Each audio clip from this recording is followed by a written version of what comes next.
Hello everyone, today we hopefully conclude our three videos long survey on princely Germany, late medieval Germany, if you prefer, with a look at the Länder, the dynamic of power, state building, the local parliaments, and how therefore things worked on a bit more of a local basis, even though, as we've seen, this mechanism was really typical in many ways of medieval Europe, not just of the Empire or Germany specifically.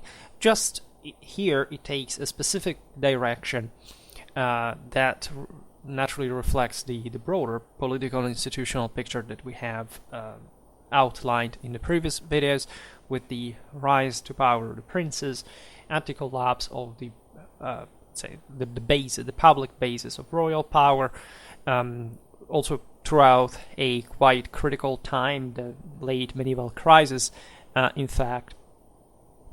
And also about this, there is really a lot to discuss when we look at the basic element of the territorial organization within which the statual power is transformed and organized.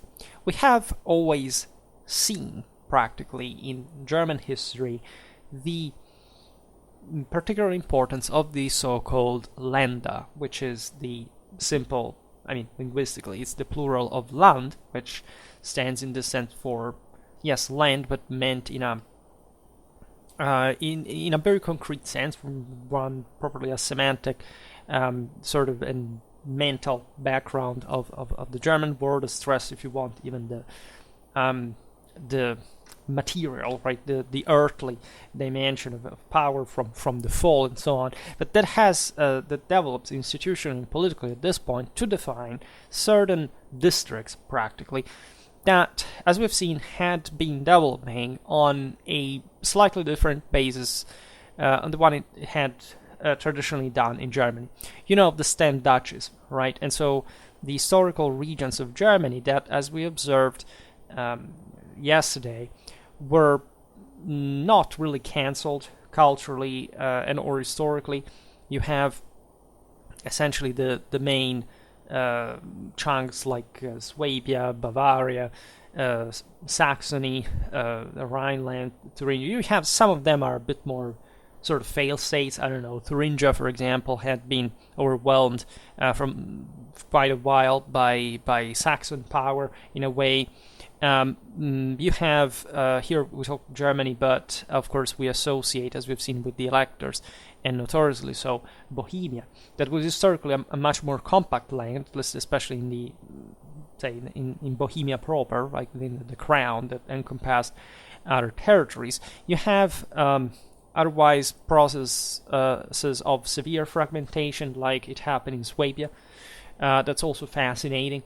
That's sort of the historically more powerful areas from which important dynasties had arisen would eventually collapse. You know that part of some of this possessions with the ancestral Habsburgic ones in Switzerland, in Alsace, in Swabia, are eaten up, eroded by the Helvetic Confederacy. The same Saxony is essentially developing as it has gained electoral power, but it's also shifting geographically from the historical region slightly towards the southeast, following the dynastic patrimonial dynamics of these various dynasties, because the land in this sense is not just an ethnic chunk of Germany, that these had developed historically because of the massive natural obstacles, especially centuries before this time, when especially the greatest forests, the swamps, etc., had really marked some of the most obvious divides between the peoples that had inhabited the region, and so also as a consequence, in a cultural, in a linguistical way. As we've seen, Germany is really huge territorially speaking, and there is, however, especially in certain areas, a certain sparsity of population. Some lands are not really touched even as we were recalling yesterday, by imperial policy. They're sort of forgotten. Some are sort of backwards, others are sort of more politically fragmented. It's the case of, think about the Dithmarsha that had been rising against the Counts of Holstein historically, but that eventually would be brought down once again. Those were essentially peasant communities pressed between the sea and the swamps, and a bit like the Frisians, etc., that had just remained there, were definitely not particularly central to the destiny of the empire. You have bigger groups that, however, like for example southeastern Germany, that however maintained their historical feudal districtuation. I mean, Austria, Styria, Carinthia, Tyrol, etc.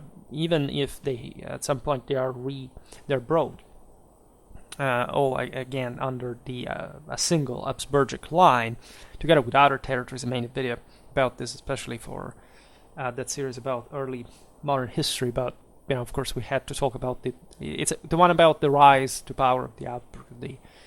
I don't remember the title, but it goes like that. We explain it in some detail. They're very fragmentary, but still they are sort of consistent, right? The case of southeastern Germany is quite fascinating because that unity, after all, that lack of districtual dispersion is something that stems from the times of the Babenberg, whose assets had been coveted by even the same Frederick II, Ottokar II. Eventually, they end up in Habsburgic hands. And the interesting thing being there that their physiognomy remains fundamentally the same. Bavaria has sort of a different history. It sort of, at least the centrality of Munich is something that just comes into play during this period. Previously, Bavaria had been, if you look properly at high medieval times, Carolingian times, that encompassed an enormous amount of territory. Well, southeastern Germany, northeastern Italy, and whatever. At this point, it's something else, right? It's less powerful than the Habsburgs normally, and it is, however, developing itself also as a land on its own. Even though there was, that's the point I was making at the beginning, a Bavarian identity that, aside from these patrimonial dynastic possessions, sort of organizations, was still there, ethno-linguistically, and you couldn't quite eliminate it from the account. This is relevant because here I don't synchronize pictures specifically, but if you look at a map of, say, 10th, 11th century Germany, like the ones I normally use for the previous period, that appears quite often, you can still see, in spite of the fragmentation of power, the fact that still was a feudal, that already there was a feudal dimension, especially rising at the time, coming to destabilize, in fact, that knitted sort of view of which parts of Germany were, in fact, the ones corresponding to the ethnic duchies. You have this pretty well enucleated picture, right? It's just a map, right? It doesn't reflect reality at the time, especially in terms of political power concentration. At least not directly to the sort of unity of these stem duchies.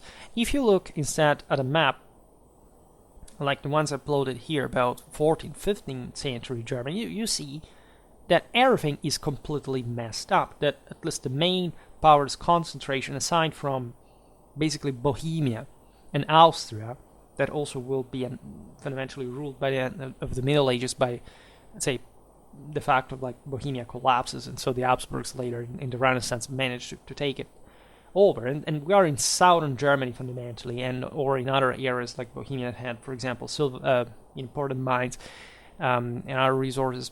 You realize that the rest of Germany is unrecognizable patchwork of seigneuries of territories that barely have anything to do with what you would recall before. Right? Look at, I don't know, Swabia, right? The rise of Württemberg, for example, the bishopric of Strasbourg, the as we were saying before, part of this various free city-states, by the way, all around. The boundaries that you can't quite recognize anymore, that the rise of the Helvetian Confederacy, it's all eroded, right? It's not so smooth, etc. And the reason why we drew these maps, of course, in later times, at the times there wasn't quite such a thing, is that, of course, we identify historically and politically a patrimonial strategy that basically tells you, look, this is all what, namely at least, these guys controlled with a certain degree of, let's say, recognition also by the other players, very often across also pretty large pretty large stretches of land, and discontinuous ones, right? They're very uncompacted, even though geographically, even though by the 14th and 15th century, of course, the effort was to compact them as much as possible, right? Again, we will at some point. I made lots of videos about different regions in Germany, so we have dealt in part with this with a certain degree of depth and detail. But these videos are sort of just the beginning for something a bit more focused and in depth, as I intend to make on Schwerpunkt in general, right? So it's difficult to define the Länder as such. I try to do so just right now, but essentially we are looking at territories that are generally at least tending towards geographical compactness, but often provided with enclave within the same, which, by the way, we're not just about here we're talking mostly about lay power in many ways, but if you look at the map of Germany, of course, ecclesiastical power was enormous in many ways. There are a lot of bishoprics that are de facto princes of the empires. The three ecclesiastical electors are also sort of ideally, institutionally, the most important. And that, however, followed different patterns, different dynamics, at least in part from the lay ones, because they had ecclesiastical immunities and all this kind of stuff.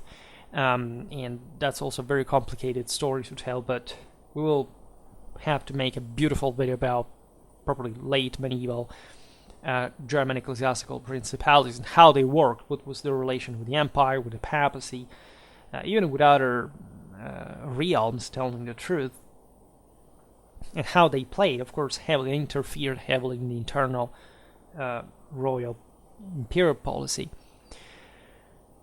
And what the Länder come to be at this point, however, that can be more useful to think like, is, say, territories defined by a common customary law, right? It's purely random, but I have in a few days, God willing, a video exactly on actually the adoption of Roman law in Germany during this period, which shows you how, of course, that contributed to the single Länder's juridical definition and identity, because, of course, there were different ways in which these different customs coped with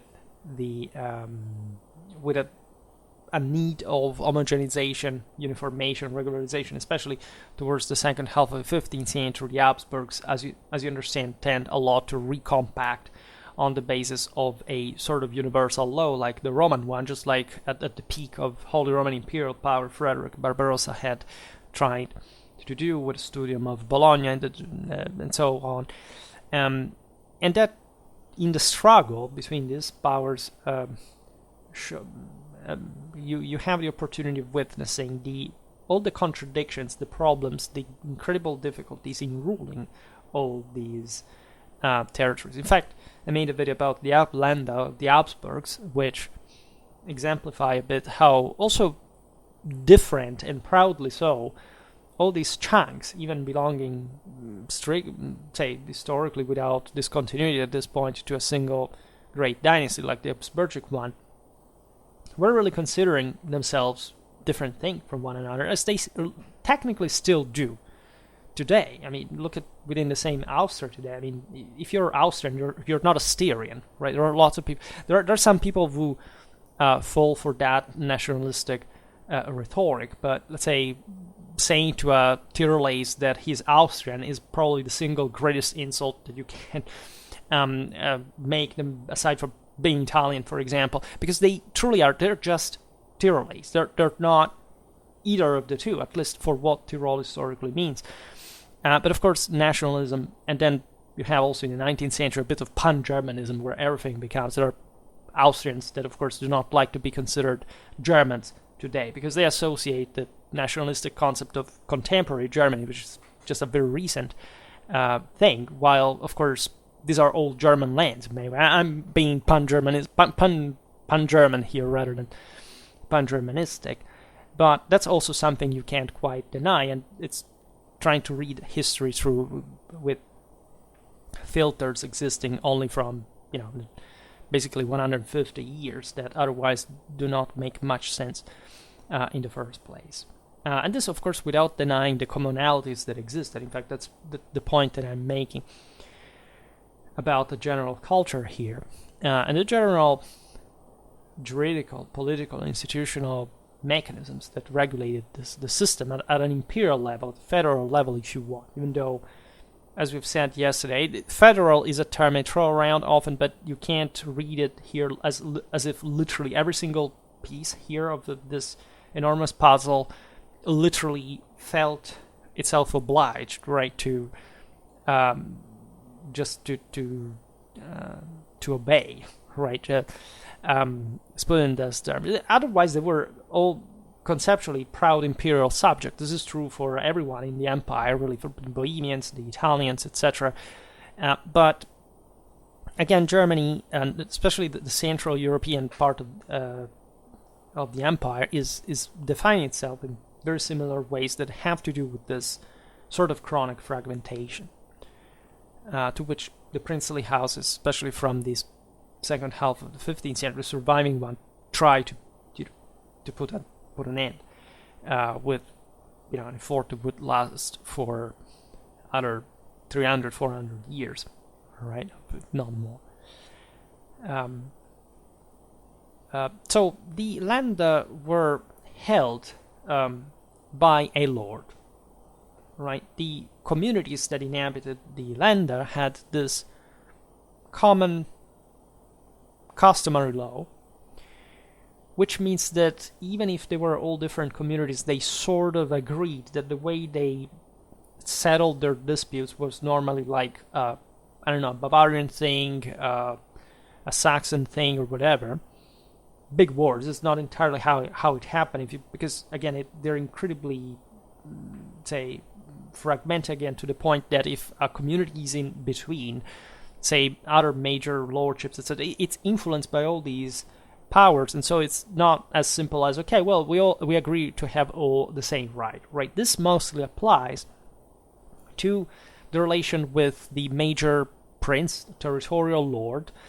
That is the guy who, as by traditional law, as we've seen in our history of law, but is called there, ideally not to rule these people in a volitive way, but essentially to protect and defend the local communities on the basis of their own God-given rights, right? This is common law, right? It's the same concept. This existed pretty much everywhere. Also, the affirmation of Roman law initially was common law itself. At this point in the Middle Ages, it had started spreading from the Italian Studi, and as we will see, hopefully soon, the other countries. I made multiple videos. I already talked about the Mos Gallicus in front of reception in France, the one in Germany, etc. But even in these countries, like, Roman law had not been applied as literally, an inflexible law which had just to be applied for no other reason than it was the Roman one, right? There was always a declension of this on the basis of pre-existing rights.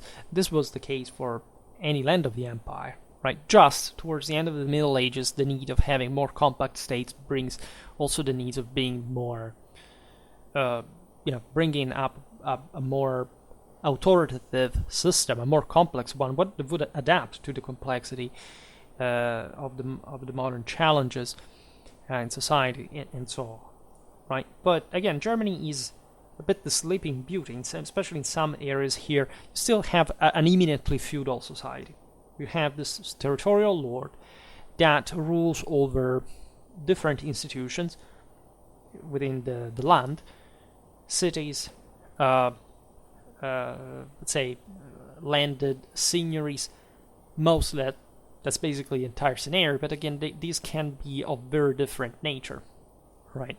Consider that by law also the ecclesiastical lordships are bound to some degree to lay protectors, advocates, right, of the church, because they do not have the right to exercise, higher justice, because they can't kill, they can't put people to death.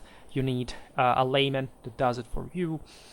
So there is this radical intertwinement. Naturally, all these princes belong to an elite now that is also marrying to one another, and so they make, let's say, force against, also in a social sense, right? They elevate themselves from the rest of these institutions. As we've seen in the previous video, there is the institution of the Freie Reichsstadt, which is the free city of the empire, that has a remarkable success, especially in areas like the Rhineland and Swabia, but mostly because they're hyper-fragmented areas, and they just are some wedges within these princely territory that have the right of responding exclusively and directly to the emperor, not having other lords above them, but they do not have much of a power outside the city walls.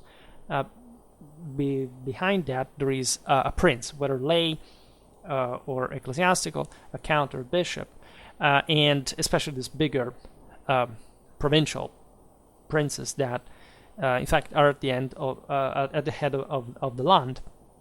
And otherwise, aside, in fact, these areas in southern western Germany that are historically more urbanized from ancient times, the rest of Germany witnesses a pretty modest level of urbanization. We're talking mostly about towns.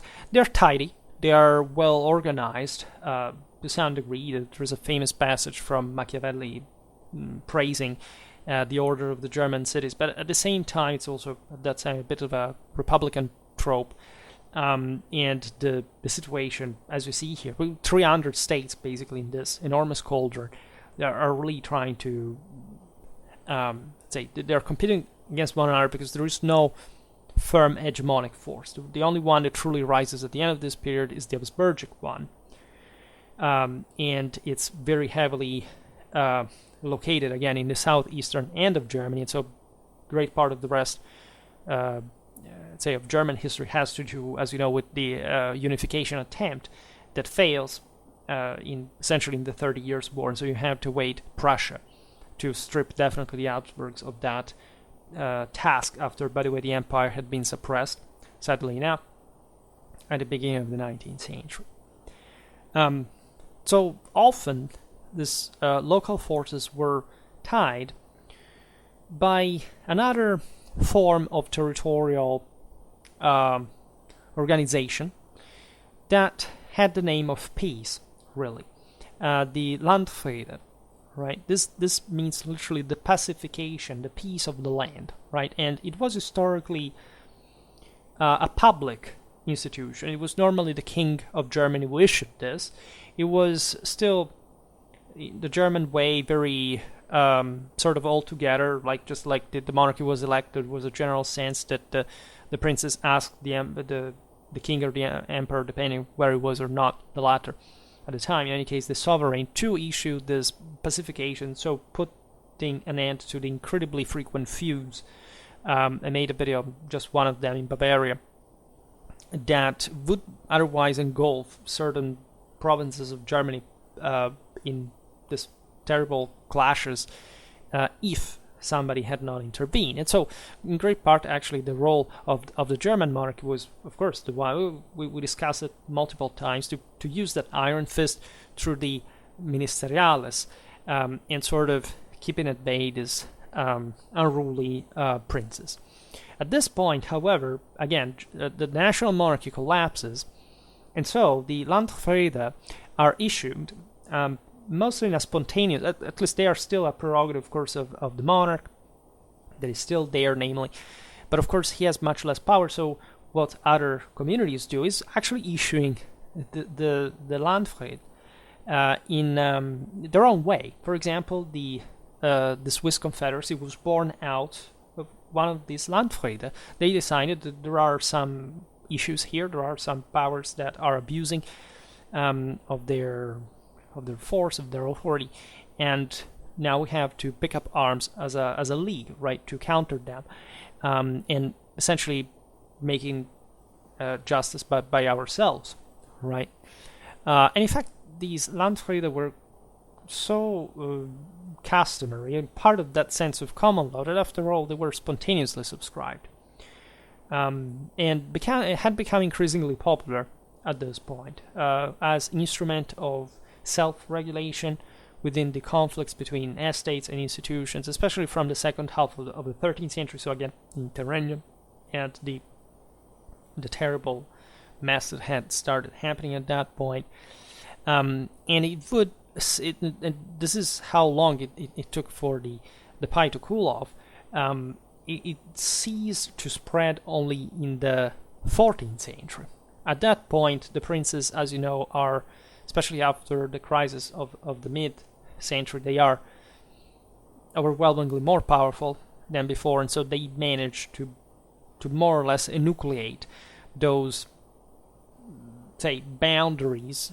Doesn't matter how floating they were, but in this various Länder, in fact, and in that, again, geographically, even random way that corresponds to political, strategic dynamics that now we don't have the time to be too precise about for each single piece of Germany. So the Länder existing in the 14th and 15th century could have very different origins, right? As I was pointing out before, they mostly followed, generally speaking, the fragmentation of old official districts, such as duchies, but also marks. And so the main pieces in which Germany had been either already historically come to be in the 9th century, or when we talk about the duchies, the marks were something that had been developing also from the time, but it had especially expanded in the northeast of Germany. Think about Brandenburg, there are several that also we have to make. Think about the Bildungsmark, the one of Mainz, and there is really that they had always a great relevance in the balance also royal imperial power within Germany, because they often worked as especially in the northeast of Germany, so opposed from to the areas where most of imperial power had been concentrated, as sort of imperial checkers for the greater sort of rebellious duchies, such as the one of Saxony, for example, had historically been against Swabia, the history of the Guelphs and the Ghibellines, etc. And we will come back to that. I made multiple videos on all this stuff, so it's not overwhelming, especially in terms of actual completion, right? We have to make a lot of videos to look at all this well. But there is also enough to just have an idea of more or less what we're talking about. I made that video about Philip of Swabia and Otto of Brunswick, for example, that is quite telling. That mechanism, the beginning of the collapse, actually even before the reign of Frederick II. The 13th century really starts showing those symptoms of real malaise, right, of privatization, of collapse of public order, etc. And so we're looking at, from this fragmentation, you see Bavaria, Swabia, Carinthia, Austria, these are all famous Länder, right? Stemming from those ancient chunks, bigger or smaller, depends. Still have to make a video about Carinthia, for example, how it came to be. Some, like in this case, were process of colonization. I mean, even the Austrian mark, as you know, had quite a adventurous history before it came to be on the Far East. think about the times of the when there were the Avars or the Magyars there, and the Germans gradually sort of push east and Germanize these lands. Otherwise, some of these Länder had emerged from a process of gradual growth of a seigneurial dominion of different origin. For example, Tyrol, as you know, a mountainous area that had basically emerged as in a dynastic sense. The same goes for the region of Salzburg. In that case, mostly. So we are in the north, all right. As you know, at the opening of the Bavarian plain from the Alps, and it was a very famous ecclesiastical principality, and with enormous, by the way, spiritual prestige. So this depends also much on the history of the local church, etc. A lord or a dynasty can obviously govern contemporarily more Länder, right? This is the case, for example, of the various branches of the Wittelsbachs at some point that even control proper electorates, following the guidance of Charles IV of Luxembourg to keep the Habsburgs out of the 7 electors majority, or gamble, or whatever it was at that point. But we talked about the Golden Bull the other day, and made other videos, and it's one of the most fascinating times in history, by the way. And this would bring, naturally, we've just seen it with Austria and Carinthia, for example, sort of gluing them together, or separating them. The same Habsburgs are telling in this case is because they split also into their various branches. So, for example, the Wittelsbachs own certain territories that are pretty far away, also in the north, in the west of Germany.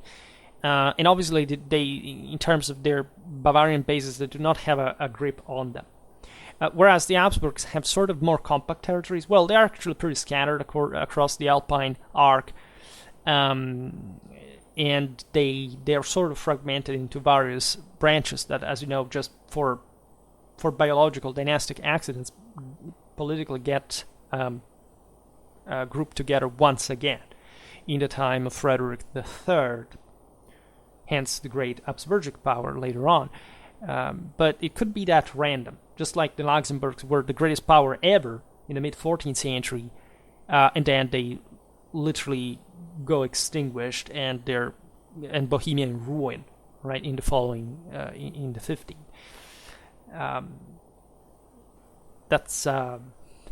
That's quite relevant. And all these branches, by the way, are quite active in their own ways, right? There are some Alpine branches of the Habsburgs that start harassing, the Venetian domains, etc. Also because Venice expanded in a territory, as you know, in the terra firma, that was technically a Holy Roman Imperial territory, and Venice was not even a Holy Roman Imperial power. There was a lot of ambiguity regarding that.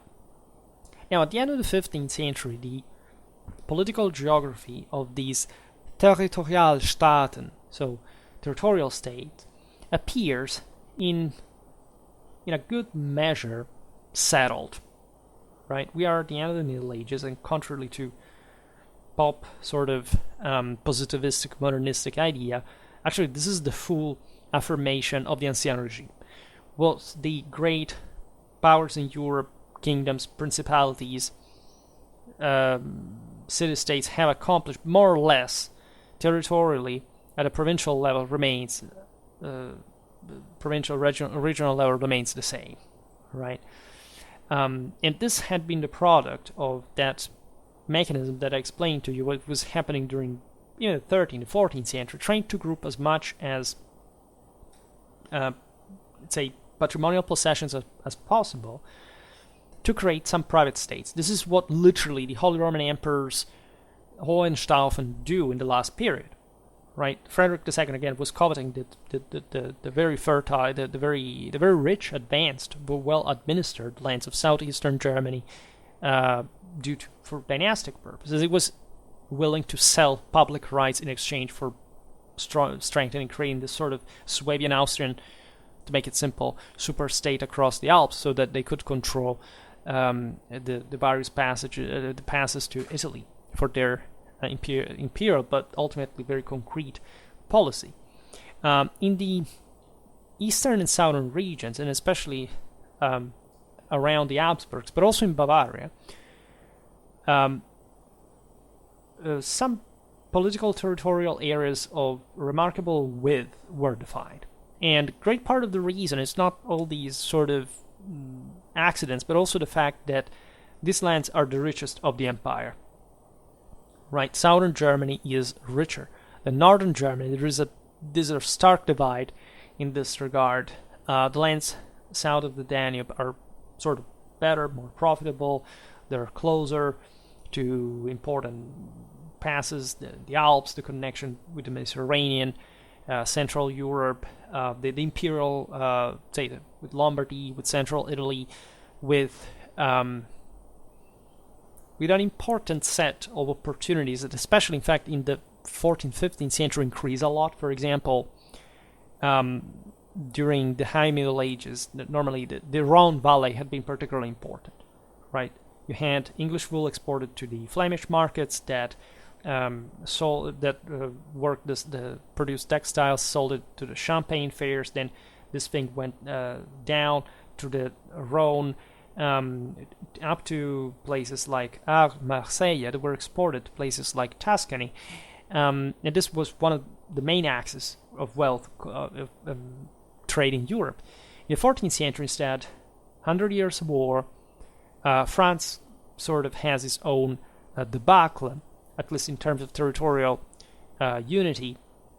The English launch chevauché. The thing is getting insecure. So the Genoese open the Atlantic route. They're basically ousted by the Aragonese. So the Venetians actually opened the Bavarian route continentally, and that starts from the east.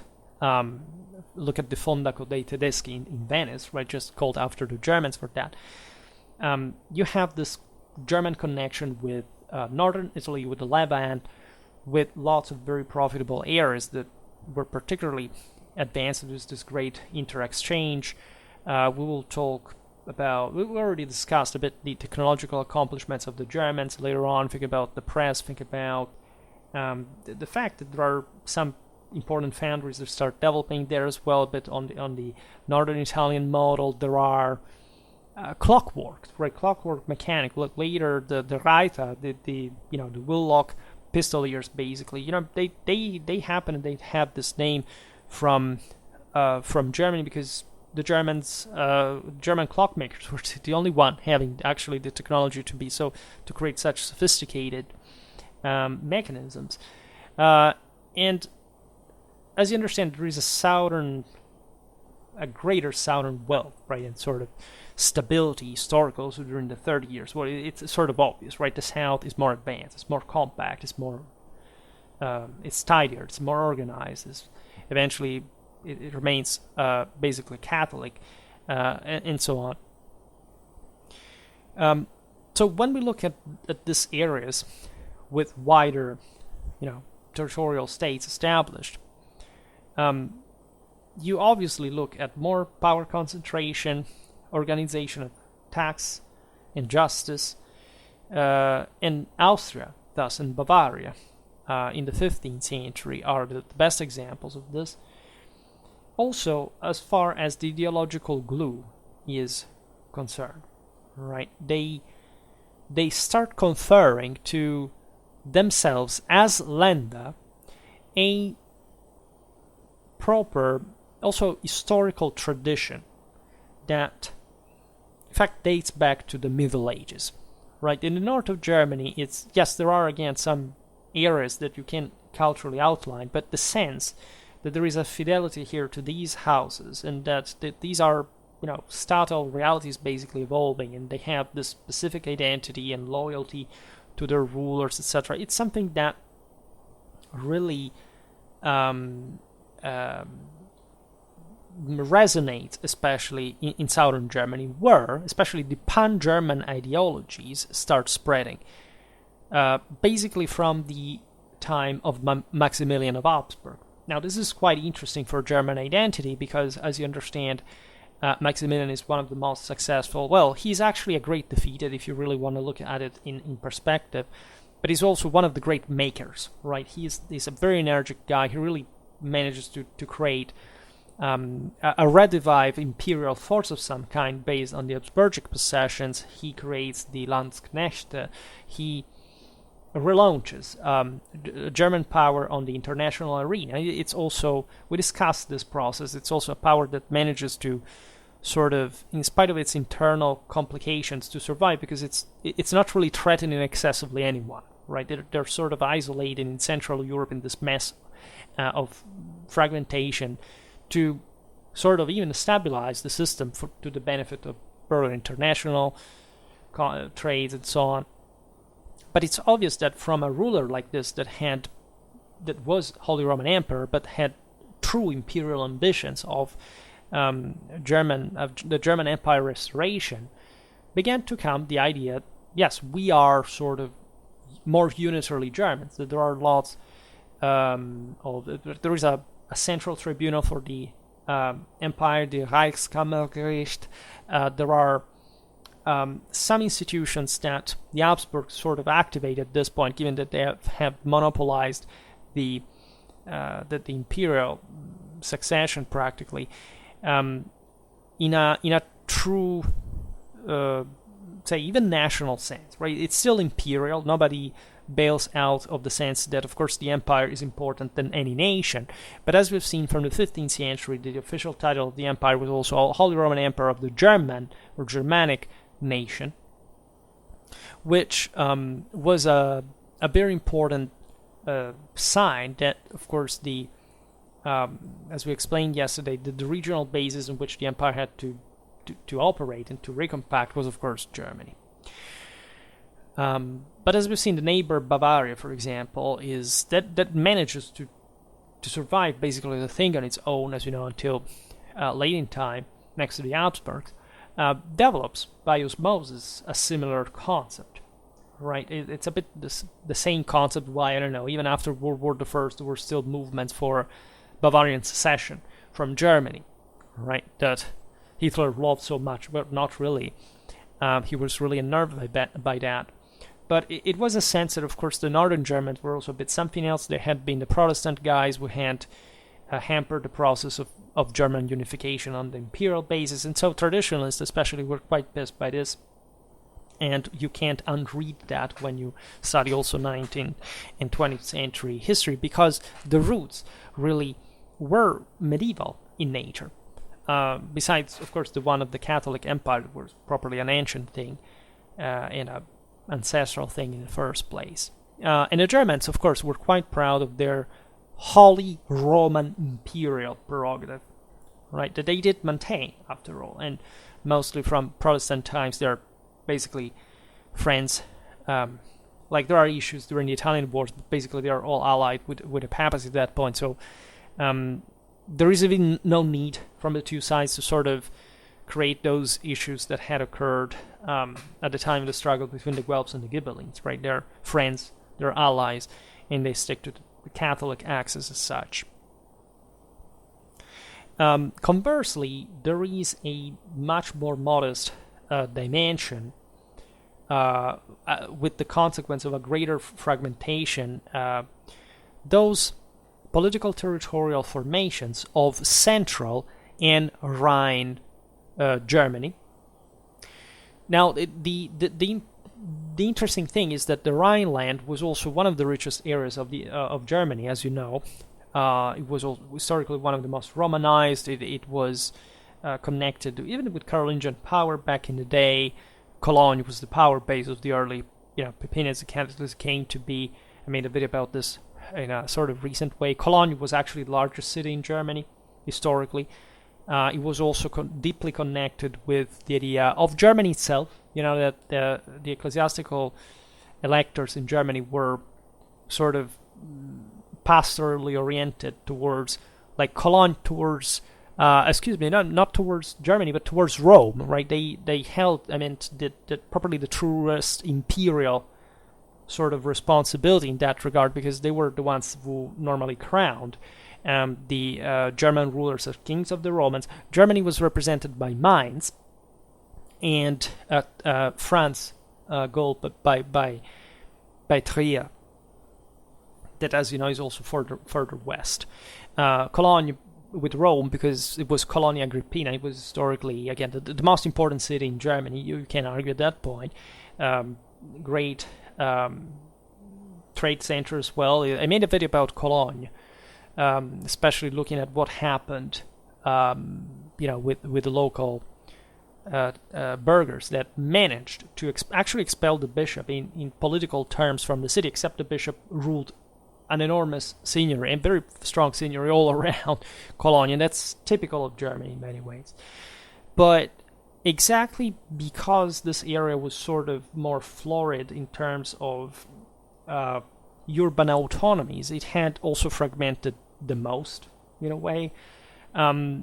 This is not entirely the explanation. Let's say that historically, Franconia, Swabia, like those imperial houses had tended to gravitate around the south because they were very involved into, again, the Italian affairs, but also southern Germany, as we've seen, was richer. So they opted for imperial policy rather than trying to sort of subjugate other closer territories that were seen also by these important bishoprics as their own, right? It's mostly, actually, even the clash between Frederick Barbarossa and Henry the Lion was historically about this, that the Rhineland bishops had been very annoyed by the Saxon attempts to subjugation, and so that's really what triggered the conflict in insight between Frederick and his cousin, more than an alleged competition for the German throne. I mean, no doubt Saxony was very powerful at that point, but they were also oriented in another direction, right? That's why they had achieved this sort of power sharing in, say, Franconia and Swabia and Saxony and Bavaria in Welf's Ghibelline times. And in the west of the Rhineland, this is also the point, like, there were other territories that were, we still have to cover them a bit, like if you look at Brabant, like those areas, like what had been Lower Lotharingia fundamentally, that had remained more distant. They were, especially in the hinterland, sort of more depressed. I mean, towards the later Middle Ages, yes, you have the area of Holland that starts becoming more powerful than, start rising more than Flanders, but Flanders was also technically part of the Kingdom of France. France is also engulfed in its issues. There's mostly Burgundy and the Burgundian state that is sort of infiltrating these areas, but it's not doing it in an aggressively uniforming way. It's just mostly collecting all this intricate mess of, in fact, German territories without the possibility even of stabilizing further power there. In fact, I believe that actually all the power of the Burgundian state was a bit fraudulent. I mean, the Duchy of Burgundy in France proper was a hell of a province, but also France as a kingdom was developing under the Capetians something bigger. In fact, the Burgundians wouldn't make it to undermine it fundamentally. But these other territories there were sort of a web of quite intricated situations that you could not really and profitably centralize from. Like the Burgundians would mostly do it with Flanders as opposed to this immediate hinterland. And so this area had remained fragmented, right? It's the aborted state of Lotharingia. There was a Lotharingia. There was another state that could emerge in Europe historically. It didn't, because France and Germany had their own problems and preferential directions. And so you have this sort of blob in between that is not particularly even attractive in insight, just per se. So the Rhineland in part is sheltered also by this dynamic. And when you look at northern Germany proper, you realize instead that the backwardness of it all, like this territorial settlement and the development of central institutions is later. It's basically not existing before at least in the way we have witnessed in the south, before the second half of the 15th century. It's not unimportant. There are the Wetins, the House of Saxony, basically. There are different problems there too. There are these eastern marches, but it's just the local. If you look at them in part, especially in the east, they seem even more unitary. But that's a bit like it's a fallacy, Right, it's a bit like the monarchies east, right? They are bigger because they haven't quite developed the same level of feudalism, because they didn't have too much power within them. Now there are too many resources within them. This is a time, of course, of advanced feudalization, but compared to this much more fragmented areas in the center and south of Germany, it's another story. And in the southeast of Germany, as you've seen, there is yet another level of development towards a princely direction. Areas like Saxony, Brandenburg were very backwards in many ways. They would remain very feudal in modern times. And this is not very different from the same Scandinavian monarchies in many ways. They matured just towards the very end of the Middle Ages. This also brings to the decadence of the Hanseatic League, that had at that point as a cluster of towns, of commercial towns, had managed to prosper thanks to the weakness of these neighbors. So this is more or less the framework. And so it's only on this very narrow, relatively at least narrow scale, that anyway in the imperial area, say in the German area, we can read in the 14th and 15th century these projects of dynastic consolidation. And so certain mechanisms of transformation, of strengthening of the institutions in the direction of the Ständerstaat, that is yet another concept that translated is the state by an estate state, right? Because it's founded on not essentially, like this was normal again in a certain historical way. Every European country had evolved like that, but here it's institutionalized because the situation being less stable brings to the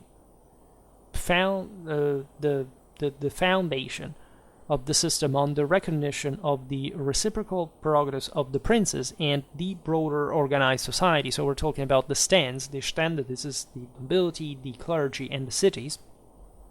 And so they all participate, right?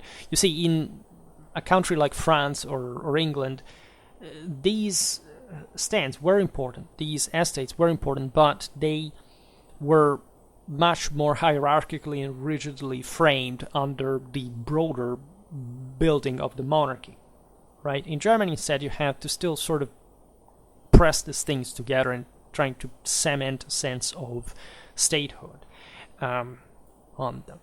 So the dynamic of subtle power construction is not different, however, in this sense, directionally from the one of the great monarchies. You have the effort to establish some administrative bureaucratic systems backed by fiscal one, appeal justice, and especially capacity of military mobilization. Right? The Habsburgs would never really surpass normally, not even Prussia historically, this until admittedly, this is something that goes on also for longer, but it's not before the 18th century, the great military reforms of Maria Theresia and Frederick the Great, that these German states truly become. They are also based actually on, mostly and from a territorial point of view, on non-German lands, to create a sort of true Statal army, say, of the model that France had already achieved by the 17th century, or by the second half of it. Just when, in fact, the 30 Years' War had sanctioned the failure of this in Germany to an overall national level. And, that gives you dimensionally the difference of the scale. I made lots of videos, again, about, as you know, the 1683 siege of Vienna and all the issues occurring around it. And you see there the scale difference between French military development, but also probably the political institutional one. Reason for which I also made multiple videos last year about the army of Louis XIV, and so that achievement that was objectively the most advanced in Europe at the time. So it's a bit unfair for Germany to compare, but it's also something that would open the way for all these other countries historically.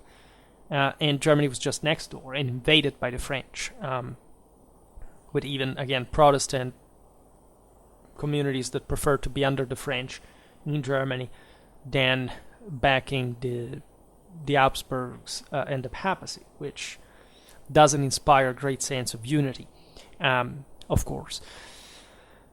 In particular, this institutional compaction is evident a bit among those principes terrae in Latin, Landesfürsten in German, which means literally the princes of the land, and that that are also, in this sense, as the electors, almost basically the ones that can represent the empire, right? If you're not really able, again, to have established this princely state of provincial, in the case of the Habsburgs, probably of regional scale, you can't quite even participate in a serious way. You have at least to be under somebody, some other prince of the land, to be represented. Hence also the hierarchy and society by estates, etc. Many regions, however, obtained such dignity, in fact, in the 14th and the 15th century, or after, up to the 18th in some cases. As you know, Bavaria would eventually become an elector, even though they weren't, according to the Golden Bull. But you see, the ruling house of Bavaria could own electorates somewhere else. So that is interesting, because the electors were not necessarily the most powerful rulers. I mean, admittedly, the Habsburgs weren't electors, and it was okay as long as you could still control some electorates, which is what is good enough, right? If you really need those votes. And the Habsburgs, in fact, managed to become emperors basically almost continuously from this point onwards. Already from the 13th century, the princeps had began to define and consolidating also among his ministeriales, that we know who they are, right? Servant knights that are very, very faithful to their lords, differently from the free ones, and that are even the majority in this regard, especially in southern Germany, meaningful enough that is yet another indicator of statal advancement. Figures of functionaries, such as the Amtmann. Amt stamps, it basically means office. Like the Latin equivalent is officium. So the sense is like in other national monarchies, you have some guys which are not like historically just the nobleman that holds an important post or office, etc., but also some other functionaries of sort. Yes, it's true. In Germany, it's much more aristocratic in nature. Say the French use quite early on the bourgeois, etc. But we've seen the role of the cities and the men that they brought also to the emperor, the bureaucratic administrative expertise. So it's a bit of a blend. And the function of these figures was to administrate the seigneurial patrimony and all that group of rights and prerogatives that were owed to him. For example, the advocacy on the churches, what we were saying before, the advocacy was the idea that the churches could not simply make part of higher justice in their possessions. These were lordships on their own. So, as we've seen often, these lords acted as advocates, and that he could execute the sentences, etc. The minerary rights, right? There are different areas that, especially with hydraulic mining towards the end of the Middle Ages, start being ever more productive and are needed also to be administered. Like you need funds, people, companies that run the stuff, etc. the impositions owed from the cities to the lords, right? The cities had always been supporting the princes in a way, especially from a logistical point of view, for example. They were important centers of resources of material, and so if the lord had to go at war, it was important to establish historically a case for, okay, how much do we owe?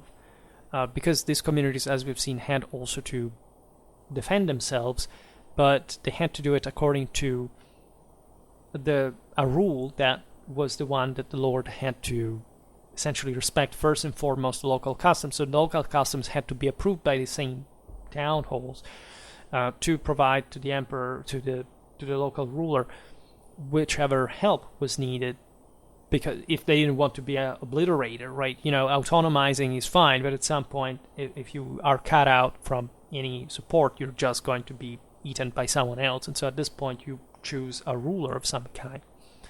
In the ecclesiastical principalities, the transformation was not that different, right? It was centered based on the so-called vis domini, so vice lords, basically. These are terms, just like ministerialis, vice dominus, etc., that were all belonging to, say, post-Carolingian times, or even before, like in Latin, and they had acquired a sort of official functions depending on where and how. Sometimes there were literal names of families, others were just probably the one of offices, etc.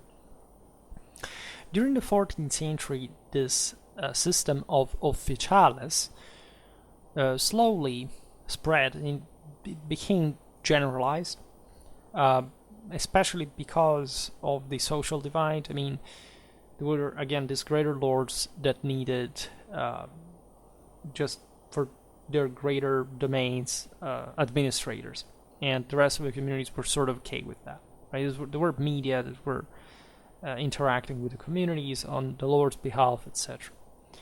And this favored the definition of sort of better, say, more clearly outlined administrative districts. In part, this personnel came from the small group of close and direct collaborators of the prince, the Dapifer, the seneschal, the marshal, and they they change over. We're talking about almost 300 years of history here, but say this personnel constituted from the 13th century the nucleus of a more or less modest court of some sort. During the 14th century, from the overall representatives of the seigneurial interests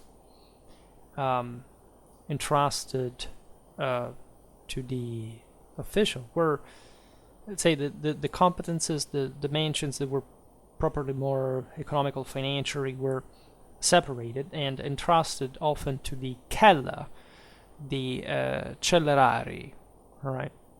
So the cellariers, basically, that's the name of the office. Jurisdictionally, so this is important because you understand there is also a financiary, treasury sort of function, right? That means there is enough surplus concentrated in the hands of these princes for, reinforcing their territorial power, central, and so on. And jurisdictionally, of great importance, the prince intervened when the title holder of the comital rights and of the advocate was sort of involved, right?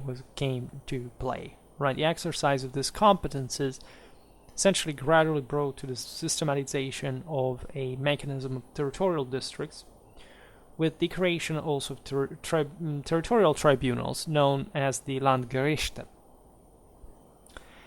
And this is relevant because it basically means that these princes now are elevating above though the same bishops and counts that, as we've seen, were basically the the perennial dichotomy of how Germany had sort of been administered historically. So now you have these guys that are, they can be themselves, like essentially just above the bishops, above the counts in the hierarchy, but being princes, in fact, being something else, the Fürsten, and as such, right, intervening in those issues that were, in fact, traditionally pertaining to the assemblies of the counts, of the bishops, ecclesiastically. There were different laws, but the sense was that you had to be evaluated just by your peers, and now the princes are so powerful that they can start judging these cases and presiding over the tribunals and actually installing them. And this came through the support, the participation of other communities. So it wasn't just from a day to another, or just a princely decision. It was just everybody's convenience at that point, because you really need somebody who exercises justice above others. If these others are incapable fundamentally of doing it by themselves. And this is an important mechanism. It's the same one through which the same monarchy had been established above the ethnic duchies back in the High Middle Ages, right? So there is a tendency here, but not on a national, but on a regional level, for this to happen, right? The the late medieval crisis has lowered the system, and now it starts arising again from this new basis. The ones had basically remained. And so the development of these bureaucratic functions over the territory and the intensification of governmental action are very clear in this regard. There are different terminologies in scholarship that refer to the sort of, I like the term agglutination. Abdensation is, there are others, concentration, etc. The idea of sort of not really having the full control, the full reign, because this is not an absolute society, right? Just it's only contemporary society is an absolute society, statally speaking. That's why there wasn't space in the ancient regime for an entirely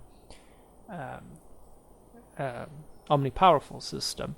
It had always to be based on consensus, even when it was really very powerful, state-like, quasi-statal in the 18th century. But you have the capacity, and eventually also the vision from the same communities and their rulers to compact, to coalesce on this basis and to claim new power in this regard. There is, however, also, as you understand, a social certification, as we were saying before. Not just the majority of the people loses ever more juridical capacity against this individual, the great rulers, but considering in fact this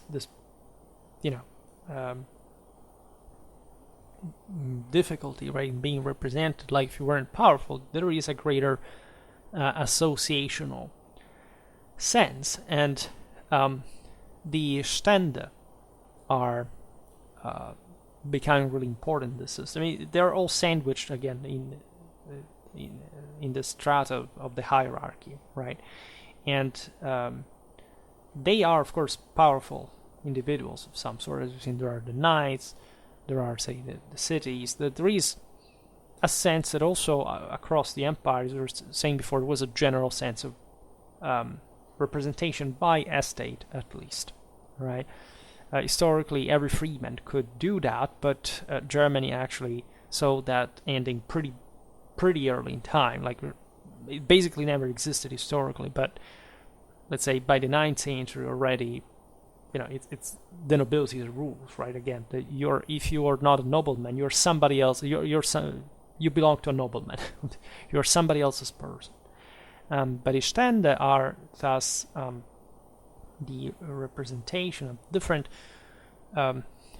communities, but mostly the aristocracy of the same, or at least the the members of some important special class, such as, in fact, the military one, that resonates especially for the function of the empire, the Cingulum Militaris, the historical right to bear arms, which is the imperium itself, and that the Germans, as we've seen, had in their knights, in their men-at-arms, in their military. And this mechanism favors also within the territorial states the existence of representative institutions of parliamentary type, the Landtage. This had always existed, but they are reinforced because now there are fewer that have more, and so they can't sort of make their voice heard at a higher level for more, say, by ruling over more people. So for communities that are sort of count more than they had before. This is interesting because, bear in mind, again, the system is quite fragmented, so it's not to say that every Landtag was particularly important for the German fortunes, but locally, given that, again, the lack of a Germanic power brought to this, entities to have their own power sharing, that's how they organize themselves.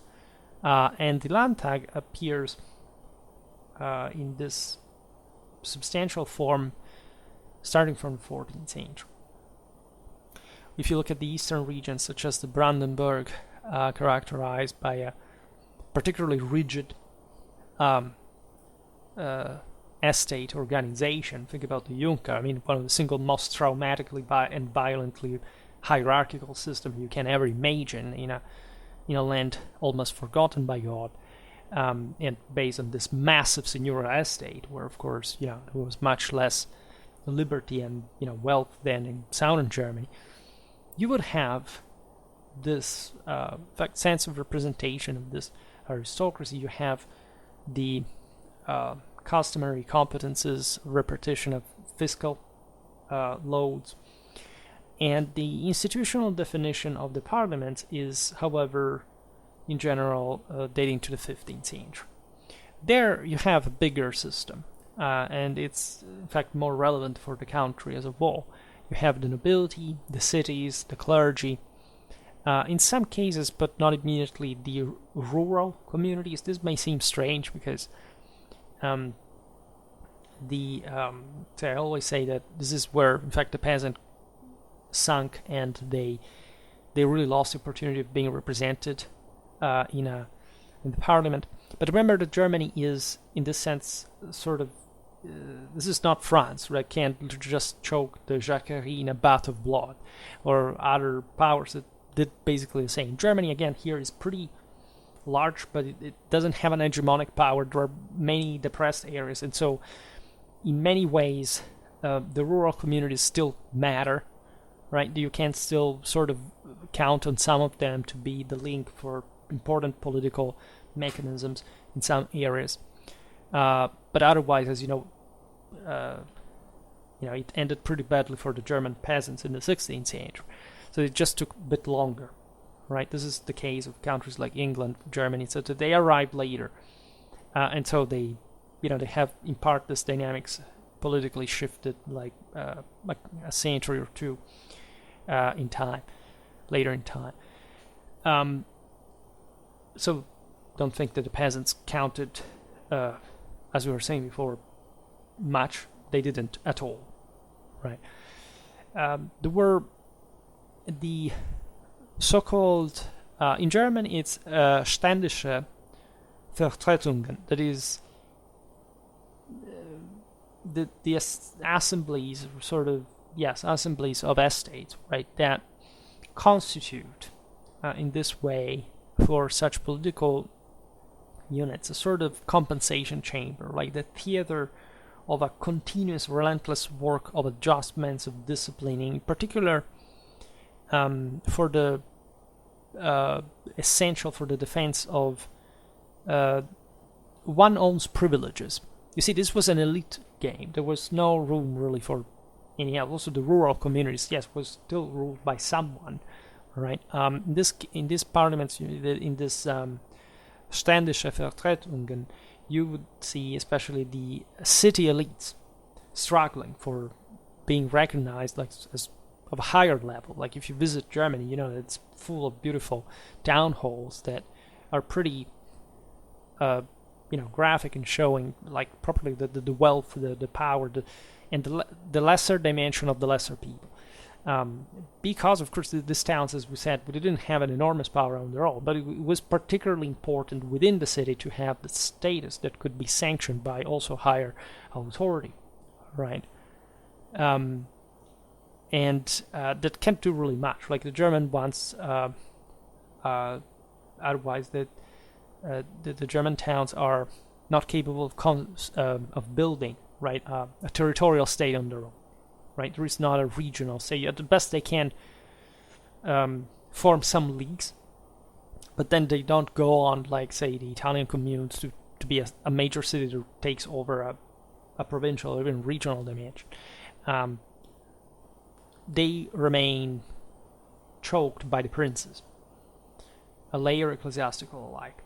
Right. You do have in Germany, of course, some case of especially in the case of the imperial cities and the Hanseatic ones, of a so-called Landgebiet. So literally a sort of interland district jurisdiction, but that was still very limited. If you look at the map I uploaded here, well, maybe it's not written, but you can spot it. Like they are sort of tiny wedges within much bigger dominations, and so they don't break through. They don't have that. Especially the Hanseatic cities are just, there is not much in the hinterland in northern Germany in the first place. So they could have even larger swaths. It's like we were saying about the eastern marches. They may seem more compact, larger compared to the other, but also because there was literally much less. And so at that point, it was better for defensive purposes just to be that bigger and sort of more control, as we've seen with the Junker. Just this landowners being quite tied to the local prince, and not much going on down below them, let's say. But the Hanseatic cities are just about the sea. They don't care about anything. They're maritime republics. And the interland is not a concept that interests them more than much. And still, they are sharing it with some sort of lord there, too. Like, there is probably not the concept of a state that is out there expanding territorially. There is not. There is a fierce sense of independence. If you visit the Hanseatic League still today, you can breathe that sense of freedom. It's extraordinary. It's the greatest I've ever felt. The cities are beautiful now, but you realize that they literally remain that, right? They didn't change. They didn't have... Of course, they were taken over by other powers, even if formally some are still independent states, big Hamburg, Bremen, etc., but in fact, it's not that they did really much compared to the princes in Germany. Now, it's we have approximated a lot, right? You may think that I made almost 5 hours of videos explaining this, of course, princely Germany, my own way, in apparent depth, but of course the topic is so huge that 5 hours do not even start being an introduction. And people say, but you write in your titles a very short introduction, it's just 1 hour. Well, yeah, because the topic is, of course, I do it for provoking you, but the topic is literally that. I mean, I'm even embarrassed to think that a very short introduction is so short. Like a couple of hours for these topics, right? So it's really a serious thing. You can't condensate in this case 1/4 of a millennium of a major European region and saying, well, that will do. 5 hours more or less, you will know what we're talking about. No, right? That's not how it works. It's much more complicated than it seems, and that's why I make all these videos in the first place that are supposed to be watched all together, as they have a meaning, in fact, that goes beyond this is not a self-standing video. You need always to back that up with lots of other stuff. I do, because we are not going to find this stuff out here on YouTube in the first place, and especially the way I explain it. But really there isn't, right? You can find, I don't know, let's give a look, just for the sake of, let's say, princely Germany. Maybe I will be proven wrong. Of course, there are only my videos, and the only other videos that have to do with princely Germany are basically a sort of strange obsession towards 19th, 20th century German dynasties. Like, where did German kings go? Or, why so much royalty German? The German princesses at the heart of the Russian Empire, the last crown princes of Germany. Yes, okay, does anyone know about princely Germany? No. I'm the only person making videos about this on YouTube. Right, literally. Right, that's not to boast anything, it's just as it is. Right, these are the results I get. And the most disturbing aspect of this all is of course that these videos do not even get so many views. And one thing is disliking my type of format. Another thing is literally not knowing, what it is, and just measuring on the clicks the curiosity that people may have for the hopefully known concept of princely Germany. People do not even know that princely Germany as a historiographical concept is a macroscopical, dramatically important one, zero. Right? This is the abyss of ignorance in which the world lives, and it's utterly disgraceful. So this is a very, again, self-contained video. This is just a beginning, right? We'll see. I made this for Germany. We will do it for many other different regions, by the way, right? We have to talk about, well, we did talk about France and Germany during the 100 Years' War, but we have to talk about France a little bit more. Also about England individually. I think I talked about the stuff for the Iberian Peninsula. For the Empire was really much needed, right? But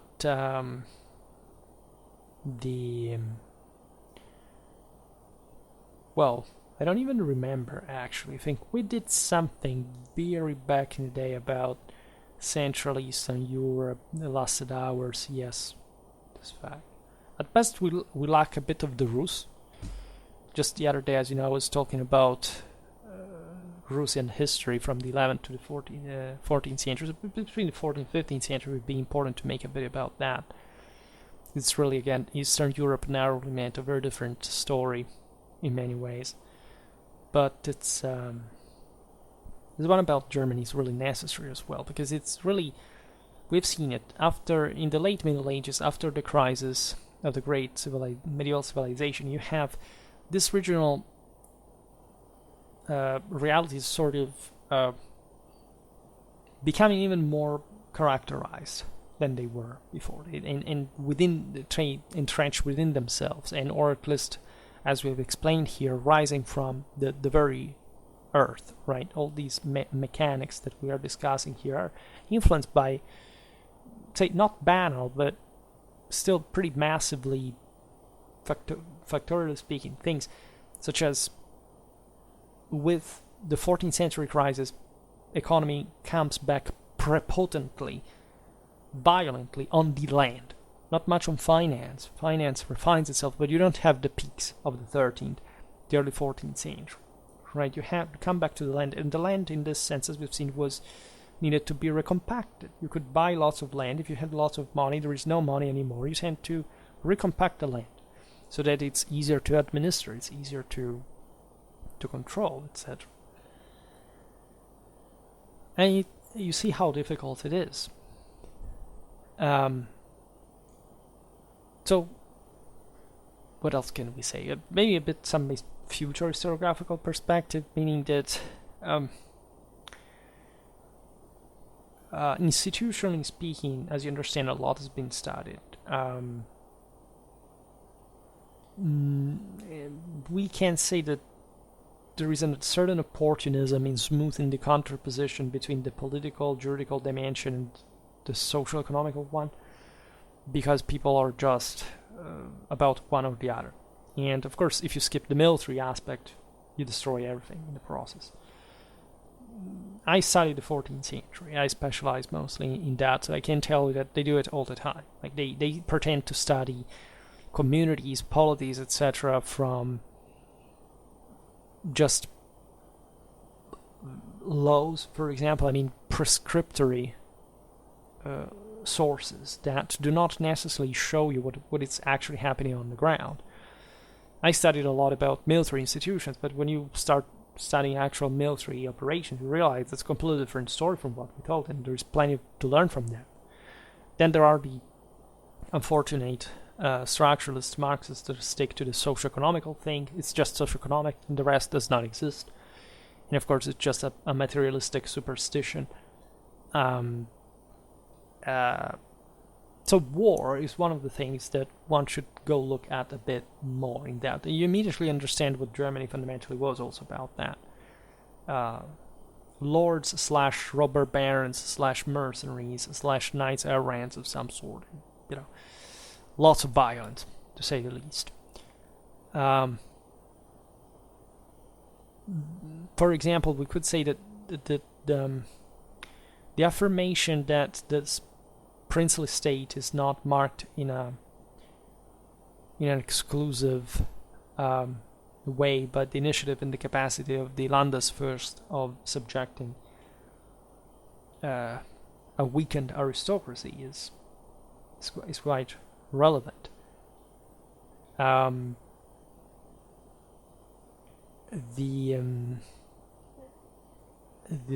is a cooperational will as well. In the 14th, say in the 15th and 16th century, is also particularly more evident. Right. From one side, you see that the collection of the seigneurial revenues for the strengthening and the consolidation of the peasant communities became ever more difficult and contrasted. So in the 16th century, you do have, of course, the peasant revolts, but of course they're put down, and it's possible to actually highlight that there's a staunched indebting of the princes towards the same aristocracy through loans granted by the revenues of the public offices, through confiscation of cities, castles, tax rights, the control of mines, markets, and all this stuff, which is also a very complicated story, and that tells you how weak, in a sense, the same princes really were, and how difficult this entire enterprise of trying to keep things together. Like the Habsburgs, for example, in the second half of the 16th century, they sort of underwent yet another crisis, and they lagged behind considerably to other monarchies in Europe, right? Very, very differently in relative terms from the time of Maximilian or Charles V. So it's that static, right? It's that, like, there are limited options, limited resources, and there is not much you can't really grow. And you have these issues that you have the Protestant Reformation, peasant rebellion, all this stuff that really do not really help. It's like Landsknecht, they function for the 15th to 16th century, then they decline the 17th, and that's the moment in which things start kicking in, just out of desperation in many ways. I mean, what happened at Vienna in 1683 was really a wake-up call, but there was, again, a dramatic impasse to surpass politically and institutionally, because there just weren't enough resources. This was also a leitmotif of the Habsburgs. They acted a bit more in a bit more of a pious way, because they really didn't have saints in their own dynasty, so they decided to be a bit more Spartan at their court, a bit more, rigid, because they didn't have the resources, and they ended up like maintaining that for a long time, indeed. So yeah, this can be an introduction to princely Germany. It's not, again, the first video I make on the topic. It's all very interconnected. I'm proud of the videos I've made so far. Of course, I wish there were more views, but that's another issue in itself. I, generally speaking, recommend, just like I did today, like watch the videos especially the ones I post below in the top fixed comment, like, because those are particularly, like, they're not even just about that single topic, but of course all what surrounds it, all what you need to know. Especially I care so much about the political and geographical perspective.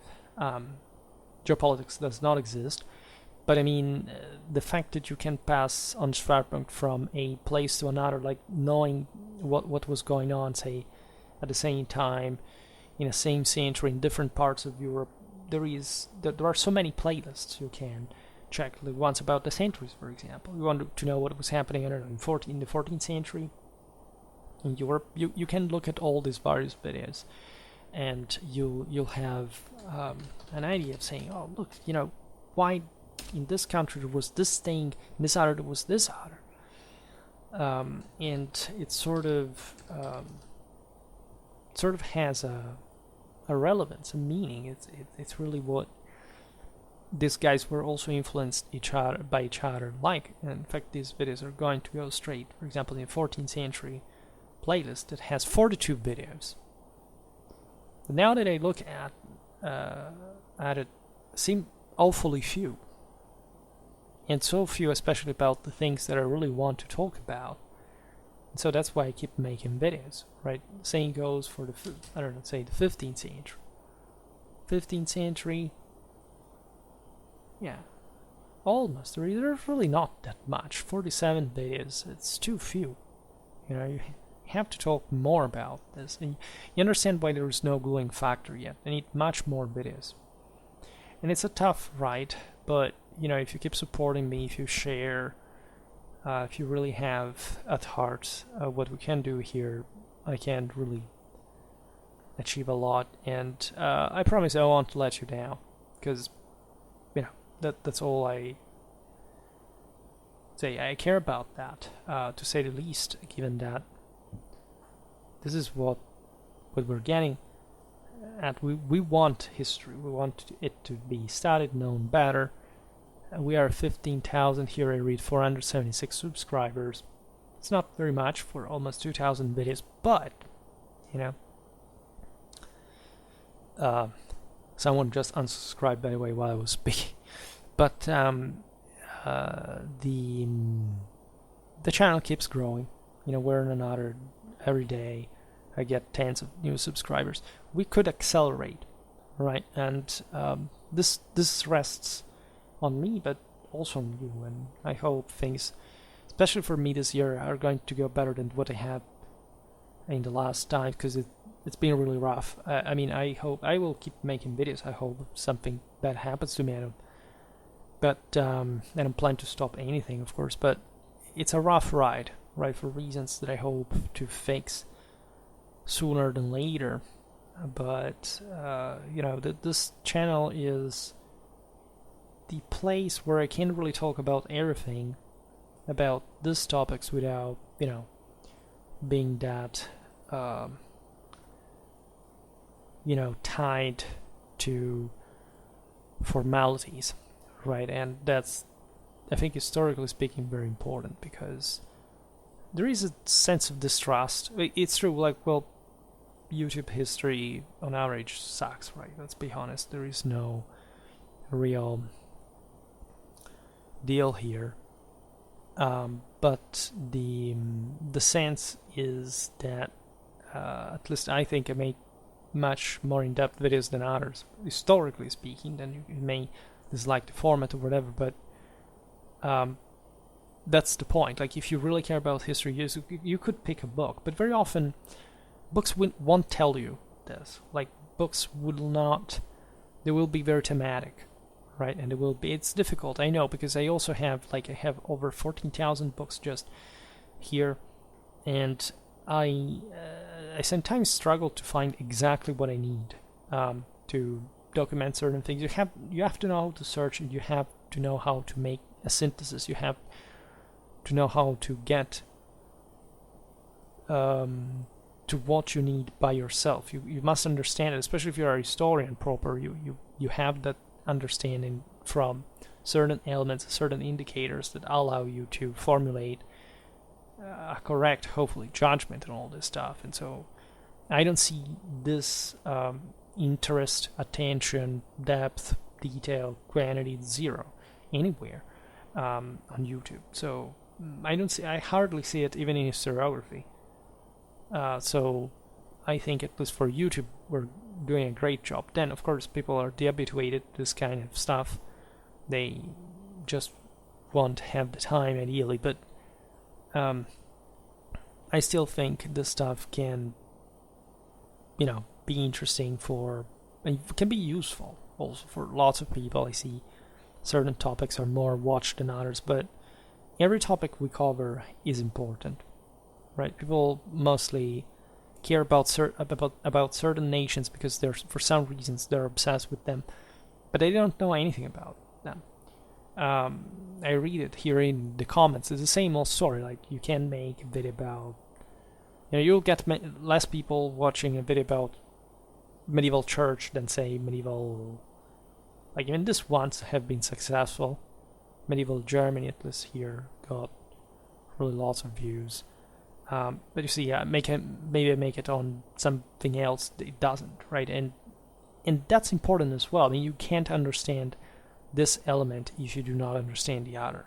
This is not to say watch more my videos. It's just, if you watch them, realize that you can distribute better the same amount of watch length. And yes, of course, there is always more to learn, something unexpected. I also suspect that just the way I tell the actual deal of how history went in macroscopically from a historiographical point of view, without romanticism or sort of, we have to talk cool about this because people want to hear that, even though it's not real objective history. Well, that's something I feel very much as a YouTuber, as a historian, because when you're exposed to this, say, abundant number of people by now, you realize that there is properly an attitude, there are preconceived notions, and you realize that there is hardly anything behind that. There is not, like, I don't know, I will not watch that video about the history of the church because everybody is so well versed in medieval Christianity. They don't know anything about that, but they assume that they don't need that, while it's exactly the thing they need the most. And not talking just about medieval Christianity from a religious point of view. I'm talking historically, because how can you understand even anything if you don't understand medieval Christianity? Not just the Middle Ages, but basically any other thing, or even more the Middle Ages. So it's always complex, and it's always about how honest you are with yourself, and how much especially you realize that what I upload here is, yes, it is not to be given for granted in many ways, but and the more you watch it, and the more you can count on having it, of course, but like that, it's something that you can literally pick at every other time. You don't have to wait every day to see to watch just a new one and not caring about the others. You can watch multiple videos, and yeah, I know they are long. They're made like this, and there is all a specific meaning to it, and so it's difficult to find time sometimes. But just know that if you are particularly into something, you can carefully get also lots of different chunks of content at a time to make a full immersion into that. It can be useful, but what can we say? Well, for today, however, I stop it here. We have concluded this. We will keep talking, of course, about princely Germany, and just if it's not even properly this topic, that will surely recur, but of course things within princely Germany. 14th, the 15th century, the Interregnum, etc. We will hopefully, right, look at this soon too. I reacquired a subscriber, probably because of my preaching here. And for today, however, I'll stop it here. Just hope that you enjoyed this video. If you did, please share it. Otherwise, leave a like or subscribe to my channel if you're interested in my upcoming content. As always, I thank you heartily for listening to me. I wish you a nice time and see you next time.